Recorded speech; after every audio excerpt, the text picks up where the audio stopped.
Hello, and welcome to Hedgehog Storytime, where I read my weird original fiction. The following story is part of the Edie Valley Project. Link to the playlist in the description below. Yes, you have to read them all. No, that is not a request. So, if I hang a lampshade over it, does it make it okay that I resolved the inciting incident in this arc a third of the way into the arc? I think so. We're gonna go with yes. We're gonna go with the answer being yes, and it's fine. Don't worry about it. It's fine. So without further ado, here is In Which a Warlock is Located and a Plot Point Resolved Far Too Easily. What part of Secret Identity didn't you get, Doug? Kay seemed very annoyed to see the little posse of Cindy and Nico trailing behind him as Doug shut the door to the clock tower with a booming thud. He just shrugged despite her anger.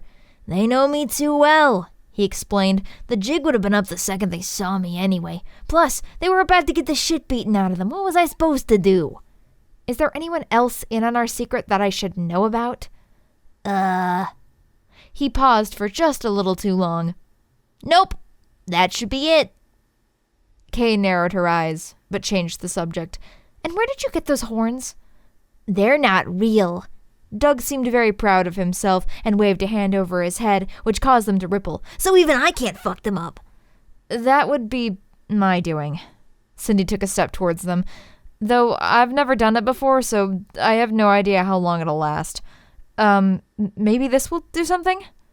She snapped her fingers, and much to her surprise, the horns faded away. Kay put a hand to her chin.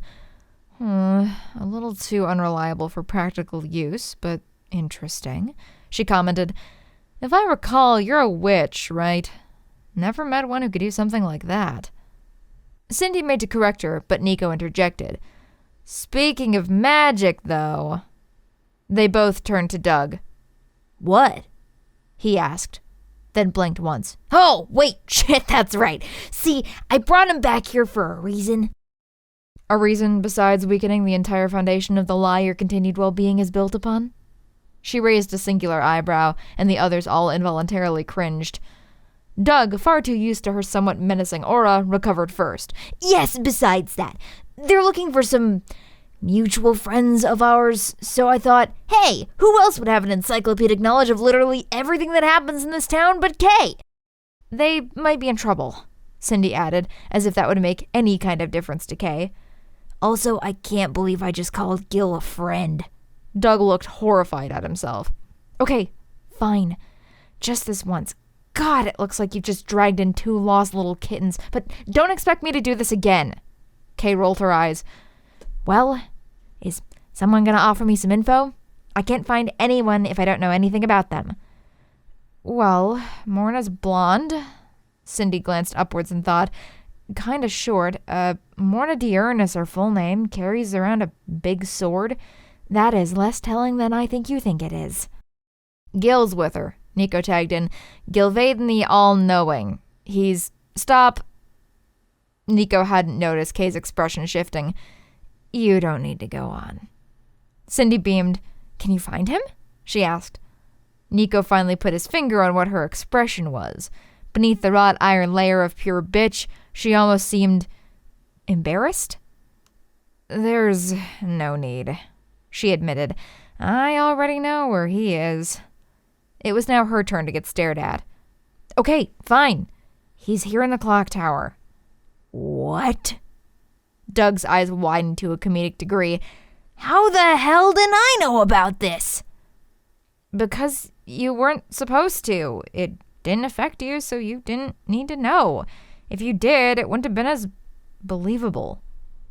"Kay, what the fuck are you talking about?" "Well," her face was turning a little red now, "how do you think I got the clock tower working?" They all continued to stare at her in confusion. "The damn thing hasn't worked since Bake disappeared. No one would have believed he'd really come back if it didn't start up again, so I enlisted a magus." Nico thought about that for a second. "I'm having a lot of trouble imagining a scenario where Gil agreed to help you." Okay, so I imprisoned Magus. She balked at the 3 pair of eyes glaring at her. Hey, don't look at me like that. Malachi's enforcers were going to do a lot worse. For once, it was Doug who looked exasperated. All right, Kay, listen, he said. I know they just look like dumb kids, but believe it or not, this one is actually a Russian mobster with 2 guns under his coat, and this one is a pyromaniac who could set this entire room on fire with a snap of her fingers. So that thing you do, where you make everyone around you painstakingly pull every little fact from you until they finally have something resembling a full picture after like 20 fucking years? Yeah, I don't think this is the best time for it. The whole story, if you would. Cindy rolled up her sleeves. Start from the beginning. Kay's face crinkled into an expression that nearly resembled pain. She glanced up at the ceiling and sighed. It happened by chance, really, she began. I was back in town after all the syrup factory shit, making sure everything was ready for Bake's return, but I still hadn't figured out what I was going to do about the clock tower. I didn't have even remotely enough bones to pay a magus and then hush them up about it, but that's when I saw the enforcers hauling him away. So I walked up and started talking to them. I bullshitted something, I don't remember what, but I gathered that he'd been in the middle of some kind of fight. Malachi really isn't a fan of stuff like that, so he used it as an excuse to send Gilvaden straight to the bone mines. What's that? Cindy asked. Not relevant. Kay, Doug warned as he saw Cindy's mouth tightening. God, you people are nosy. Okay, so you know how Bake used to execute lawbreakers, or I guess people he just didn't like? Yeah, Malachi didn't stop all that out of the goodness of his heart. Bones are Discord's currency. I'm not going to go into it because it'll be long and complicated and we'd be here forever, but suffice it to say that the process of getting your hands on raw bones is not easy. Basically, if you weren't a demon when you got to the mines, well, you soon will be. Or you'd just be dead. Can I get back to the story that you all demanded I tell now?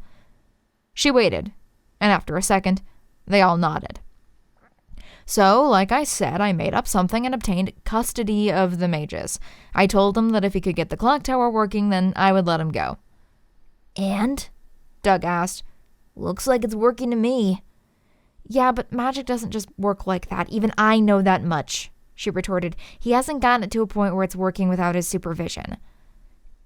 And you're not just going to let him go, are you? Nico sighed. What do you want from me? She glared. A deal is a deal. Okay, well, what about Morna? Cindy asked. I don't know who that is. Nico frowned. She probably got away after the fight. She might not even know we're here, but let's deal with that later. Can we see him, at least? Cindy continued to stare at Kay. She sighed, looking defeated. Well, since the secret's out, I don't see why not. This isn't a prison. Follow me, I guess. Gesturing lazily, she led the others over to a curtain in the corner of the room. Pushing it aside, she revealed a small, plain door.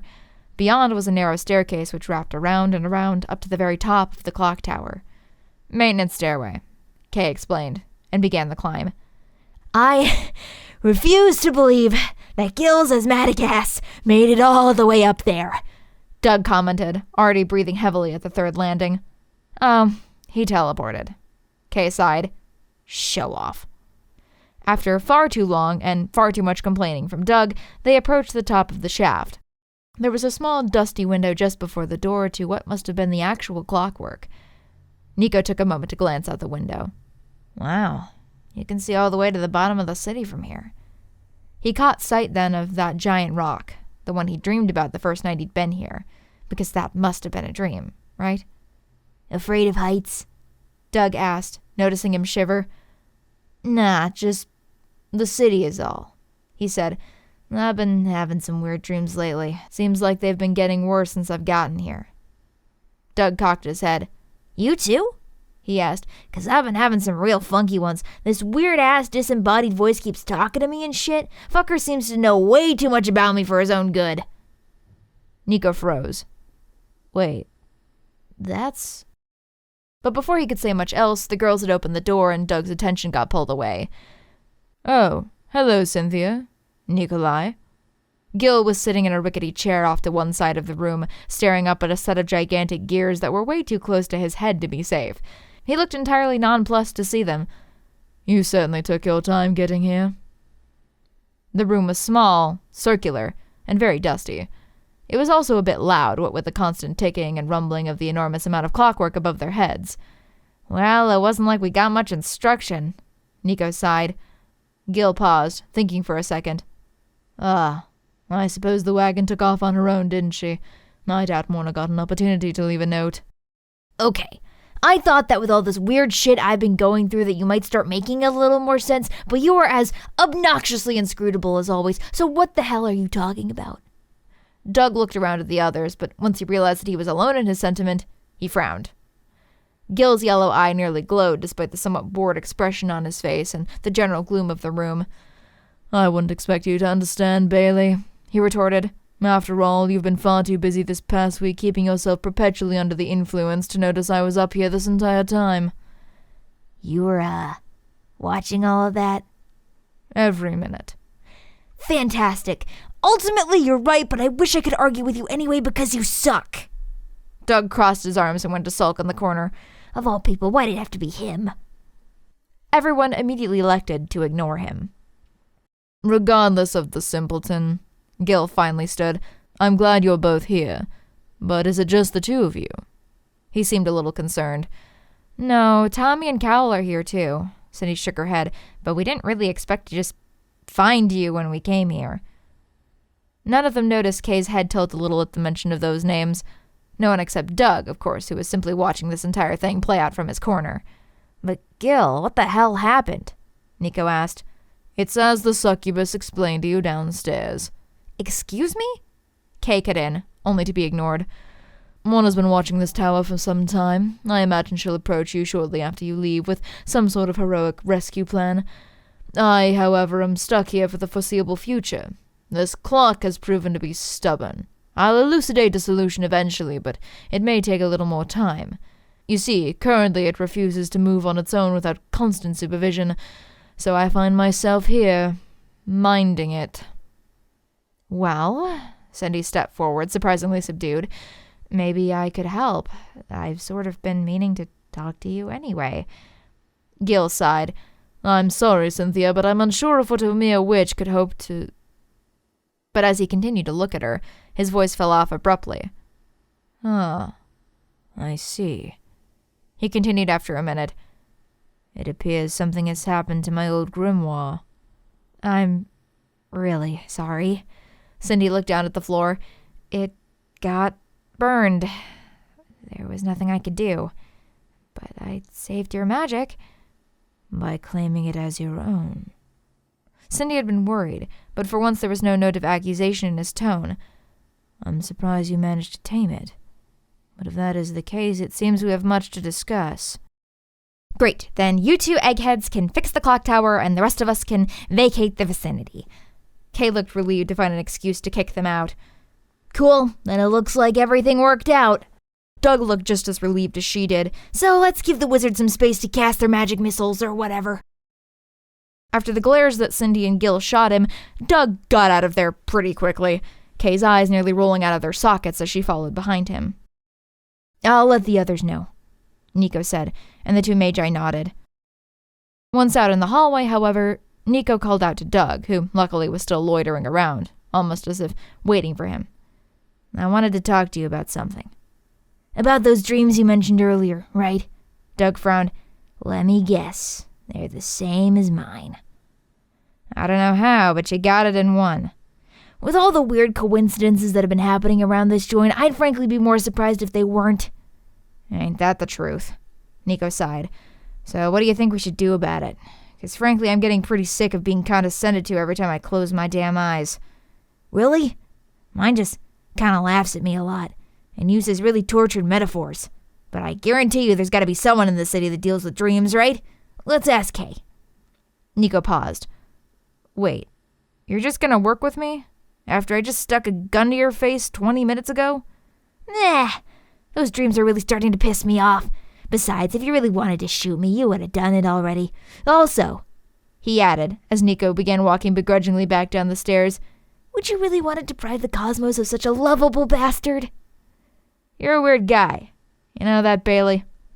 I could say the same to you.